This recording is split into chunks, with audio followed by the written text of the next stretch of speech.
সুপ্রিয় শিক্ষার্থীরা, তোমরা সবাই কেমন আছো? দেখো, যে প্রশ্ন না হলে কখনো ভর্তি পরীক্ষায় প্রশ্ন হয় না, সেটা হচ্ছে মান নির্ণয়ের প্রশ্ন। আমরা যারা নার্সিং এর বিগত ইয়ারের প্রশ্নগুলো দেখেছি, আমরা সব সময় দেখছি যে বিএসসি হোক, ডিপ্লোমা হোক, মান নির্ণয় একটি প্রশ্ন মাস্ট থাকবে। এই কোশ্চেনটা 2021 সালের দিকে ডিপ্লোমাতে এসেছে এবং 18-19-এর দিকে বিএসসিতে এসেছে। আচ্ছা, আসো, মান নির্ণয়ের কোশ্চেন যখনই আমাদের কাছে আসে তখন আমরা মনে করি যে অঙ্কটা করতে লাগবে 10 মিনিট, 10 মিনিট না লাগলে 5 মিনিট লেগে যাবে, যে খুব বড় একটা অঙ্ক। কিন্তু এই অঙ্কটা হচ্ছে 2 মিনিটে করা যায়, এই জিনিসটা আসলে আমরা জানি না। দেখো, আমরা একবার গতানুগতিকের নিয়মেই করবো, বাট খুব তাড়াতাড়ি করে ফেলতে পারবো।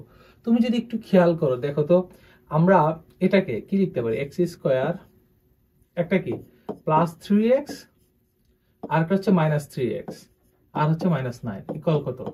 0। তাহলে আমার 3x গুলো কাটা যাচ্ছে, তাহলে কি কি থাকতেছে? সরি, এটা হবে 16। এটা কত হবে? এটা হবে 16। আচ্ছা, তাহলে এটা দেখো, এক্স স্কোয়ার -9 সমান 16। আমি 9টাকে পাঠাই দিই, তাহলে এক্স স্কোয়ার সমান 25। আমরা বুঝে গেছি এটা হচ্ছে 5। দেখো, খুবই সুন্দরভাবে আনসার করা যায়। কিন্তু একটা জিনিস এই জায়গায় নিহিত অবস্থায় আছে, এই জিনিসটা তোমাদেরকে আমি দেখাই দেই। যদি কখনো এটাকে a plus a square plus b স্কোয়ারের সূত্র দিয়েও করা যায়, যদি কখনো এরকম দেখো a plus b into a minus b দেওয়া আছে এবং তাদের ধ্রুবকগুলা সমান দেওয়া আছে, তাদের ধ্রুবকগুলা কি সমান দেওয়া আছে, সেই ক্ষেত্রে কি হবে? তুমি এক্স স্কোয়ার মাইনাস, তারপর হচ্ছে তুমি কি দিয়ে দিও, মাইনাস থাকলে যদি দুই জায়গায় প্লাস মাইনাস থাকে তাহলে কি হবে? মাইনাস হবে। যদি দুই জায়গায় প্লাস হবে, দুই জায়গায় মাইনাস থাকলে কি হবে?